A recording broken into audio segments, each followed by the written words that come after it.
तो बच्चों, आज तुम्हारे टीचर का तबीयत खराब है तो आज हम पढ़ाएंगे। आइए, मास्टर जी के पेट में क्या है? बच्चा। तो बच्चों, 15 अगस्त आने वाला है, तो बताओ हमारा देश कब आजाद हुआ था? तो तुम बताओ। चल, हमारा देश टाइम आजाद हुआ था ना, हम तुम्हें पैदे नहीं लिए थे। हम था, हमारे बाप दादा परदादा तो ही पैदा नहीं हुआ। शाबाश बेटे, बहुत बढ़िया। तो बेटे तुम बता दो, हमारा देश को किसने आजाद किया था? सर, नरेंद्र मोदी। देवता, मजाक बना के रख दिया। सबसे सवाल पूछेंगे, अगर जवाब नहीं दिया ना तो देख लिया ना। खड़ा हो जाओ। कितना पढ़ा आता है?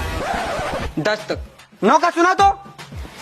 9 ता 9, 9 दूनी 10, 9 तिया 11, 9 चौका 15। अबे गलत गलत।